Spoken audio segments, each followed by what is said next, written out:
حي على الفلاح. Darkness, right? And darkness is associated with imagery of hopelessness or feeling lost or feeling scared and things like that. And in all of those scenarios, Allah still says, well, the moon is still following the sun. And following is an interesting word because when someone's in the dark, they don't know which way to go, right? But follow the light. Like the moon is the moon is following the light of the sun. It's still following. So follow the right path, even if you're surrounded in darkness, is kind of a subtle suggestion there. And then the idea that this light inside us makes everything around us beautiful. Following Allah's guidance, following Allah's light actually gives tajliya, gives glory, makes beautiful the life in this world. But then there are times, there are elements of the night that can make you, because the moon can be hidden by clouds, right? It can be hidden by clouds, and the night can cover up the sun, and you might not feel like there's any light, even though it's there, even though that it exists. So human beings are struggling between light and darkness, and that struggle, we're reminded of that because Allah created the night and day constantly struggling. And it's as if Allah is constantly reminding us of the war happening inside ourselves between light and darkness. And then he says that this nafs that he made with these, he put inside us a desire, a love to do the right thing, to do good. We want to be good. We want to do good. We want to help someone else. We want to make someone feel happy. We want to do the right thing. We want to be fair. All of those good drives are inside of us. We feel sorry for someone who's hurting. We want to be able to help their situation. These are all things that Allah put inside us. You didn't have to be taught those things. It's like the light of the sun. It's already there. It's already shining inside. But then there's this other selfish side. There's this side that has very intense negative feelings. It has things like anger and sadness and jealousy. It has things like regret and hopelessness. There's all kinds of negative feelings. And they're the opposite of light. And these two things, Allah did not create us that we can get rid of one or the other. Like, why can't we always have light? Why can't we always just, be in a good place? You can't, because Allah didn't create just day. He created day and He created night.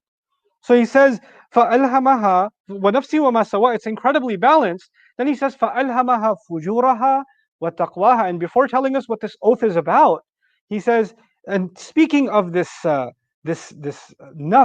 this inside self that you and I were given, this person inside that actually only you know, and Allah knows, nobody else knows that person truly. That's the conversations you and I have with ourselves are only known to ourselves. The thoughts that we entertain in our mind truly are only and only ours. And it's actually so guarded sometimes that we're terrified that somebody might know what we're really thinking, what's going on in our head. It's a very private, secure place inside, deep inside of ourselves. What does He say about that place? He says, فَأَلْهَمَهَا فُجُورَهَا وَتَقْوَاهَا. So He inspired it, meaning this deep nafs inside, He inspired it with its ability to explode, with fujur, وَتَقْوَاهَا, and an ability and a desire to protect itself and to be safeguarded. So, and by the way, explosion is the opposite of being safe. Those are two opposing forces. And what does fujur mean? Fujur actually is, you don't have to know a lot of Arabic to know that, but even if you know anything about the prayers, the morning prayer is called what? It's called fajr, from fujur. Why? Because the light explodes out of the sky. It tears through. So, in fajr or infijar is used, إِذَا السَّمَاءُ انْفَجَرَتْ, when the sky is going to explode open, Judgment Day. A fajr, they commonly translate fajr as a sinner, but fajr actually means someone who's impulsive, whose feelings make them explode into action, whose feelings make them explode and say whatever words came in their mouth. They have no reservation. They don't hold back. Like you see an open, empty highway, and you've got a car that can go fast, and your foot just kind of floors it on the accelerator. But then, long in the distance, you see red and blue lights flashing, right? And you haven't, and all of a sudden taqwa kicks in. فَأَلْهَمَهَا فُجُورَهَا وَتَقْوَاهَا. He inspired the human being to want to be rebellious, to want to do crazy things, to have all kinds of impulses, but also inspired the human being with the ability to control themselves. And this is actually what separates us from animals, isn't it? Because an animal can see a prey, and if it's hungry, that's it. It's attacking. It's going to rip through that prey. But a human being can desire something and then put other brakes in place. A disbeliever can put brakes on, like, oh, well, is that against the law? Is anybody watching? Is there a security camera? And they'll want to do it, but they won't. But for a Muslim, even if there's no security cameras, there's still security cameras, right? There's still angels recording, kiram and katimin. There's still Allah watching, and that puts us to a stop. But that's still taqwa in the end of the day. There's a spiritual taqwa, but there's also other kinds of taqwa that other human beings exhibit. It's not taqwa of Allah, but it could be taqwa of the law, or taqwa of a security camera, or taqwa of other social or emotional consequences. So taqwa of that kind, right? But that's what Allah put inside of us. Now, so at the end of all of that, it's like the climax of all the amazing things Allah created: the sky, the earth, the night, the day, the sky, the sun, the moon. All of that is the climax of it all is the ultimate example of balance, the human being. وَنَفْسٍ وَمَا سَوَّاهَا. And I don't want you to think about the philosophical entity human being. I want you to think about yourself, and I think about myself. Allah is claiming that you and I were created with an incredible ability to be balanced. He's made that claim. And he's compared our capacity to be balanced with the balance that he created the sky and the earth with. The balance with which the harmony with which he created the sun and the moon. He gave us a light inside us that can be so soothing and calm, like washamsi, washamsi wa duhaha. He put that inside of us. We have an ability to be at peace inside ourselves. Now, when you hear that, you're like, but I'm not at peace. I'm pretty angry. I'm pretty upset. And I have so many, and those emotions are all real.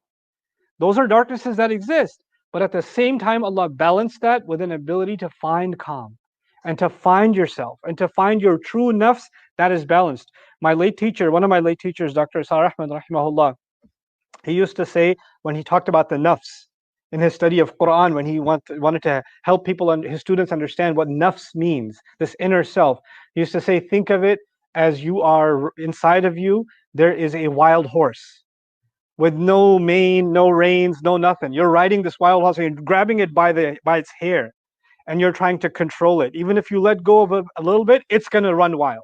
It's going to trample over things. It's going to jump into a canyon. It's a very powerful horse that's inside. And that's actually kind of what a nafs is. It's fujur. It just wants to do whatever it wants to do. It has impulses. And we have to keep it restrained by our taqwa. Now, and if we don't, then who's running the show? If you don't hold this horse back, if you don't hold it back, then it runs wherever it wants to, and you follow. So you're no longer in charge in a crazy way. Your nafs is in charge. Your nafs has take a part of your nafs, the nafs that la ammaratun bisu, the one that keeps commanding you to do terrible things or say terrible things. It's in charge now, and you surrender yourself to it. And that's a scary place to be, because Allah describes, أَرَأَيْتَ مَنِ اتَّخَذَ إِلَهَهُ هَوَاهُ.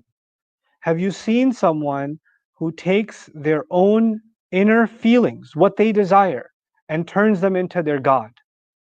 That doesn't mean that they worship. I've talked about that to you guys before. That doesn't mean they worship their desires. That means they surrender to them. Whatever their feelings tell them to do, they do. If their feelings tell them to say horrible things, they say horrible things. And even after they say horrible things, okay, fujuraha, but then there's taqwaha, right? Okay, I just said something horrible. I take that back. Or I'm so sorry I said that. Or I shouldn't have said that. Regret or remorse, or let's take it back. No, this horse is running wilder and wilder. So even after you say something crazy, instead of taking it back, yeah, I said it, well, I get to say that because I felt that way. And my feelings are real. And my feelings justify. Hold on a second. No, not you, not I, not anyone else. Not anyone else will be able to stand in front of Allah and say, I said this horrible thing, or I did these terrible things because I felt like it, because my feelings told me to. Obviously, every sin happens because of feelings. Obviously. And this is not for you to go criticize someone else or you to correct someone else. This is a reminder to me for myself and to you for yourself. What is it that Allah Azza wa Jal is going to ask us about? Inna sam'a wal basara wal fu'ada kullu ulaika kana anhu mas'ula. The hearing, the seeing, and the heart that loses control, the inflamed heart, they will all be questioned. Yes, you'll have overwhelming emotions, but were you able to have taqwa, or did you let them explode? Did you allow fujur, or did you have taqwa? Because I gave you the power to have both. فَأَلْهَمَهَا فُجُورَهَا وَتَقْوَاهَا. And now I come to the conclusion of these statements. What Allah Azza wa Jal says in the 9th and the 10th ayah of the surah, قَدْ أَفْلَحَ مَنْ زَكَّاهَا وَقَدْ خَابَ مَنْ دَسَّاهَا. And that's going to be the end of what I share with you guys. The person who was able to cleanse themselves, clean themselves. What does that mean? That this nafs, every time it heads towards something bad, it gets dirty. Every time it explodes with impulse, it gets dirty. Every time it follows its feelings, it gets dirty. And you have to clean it up and clean it up and clean it up. You know, it's in nature, Allah Azza wa Jal did not create anything that stays clean on its own. You leave your car outside, it's going to get covered in dirt, even though you cleaned it. Allah made observations for us in nature for us to learn from them. You cannot keep a place clean unless you go back and clean it again and clean it again and clean it, because you have to dust it again, you have to organize it again, etc. Right? So, and if you leave food there and you say, oh, the food is clean and it's fresh or whatever, if you leave it there, it's going to get rotten, then bugs are going to come, it's going to get dirty, right? You're going to have to go through the process of cleaning.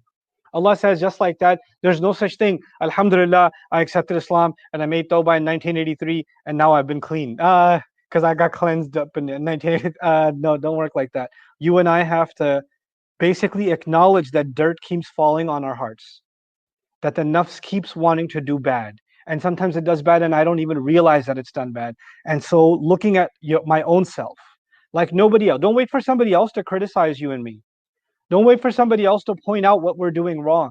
How about I look at myself deeply and become my own greatest critic? You know, we're in a culture now where we are constantly trained to defend yourself, to justify yourself, to stand by what you feel, and not ever think of yourself as having done anything wrong. And we've created two extremes. Either I've done nothing wrong, the problem is with everyone else, or everything is wrong about me. I'm just a loser. I'm just going to hell anyway. Or I'm just a terrible person. I can't do anything right. What? Fujuraha wa taqwaha, man or woman. Yes, you do good things, but that doesn't make you an angel. Yes, you do bad things, but that doesn't make you a devil. When you do good things, ask Allah to accept them and stay on a good track. But that doesn't mean you're immune from doing bad things. And when you do messed up things, that doesn't mean you became the devil. Stop beating yourself up. And that's also a kind of cop-out, because then a person says, well, I'm messed up anyway, so what does it matter? Right? That's shaitan's line of thinking. No, Allah doesn't give us that.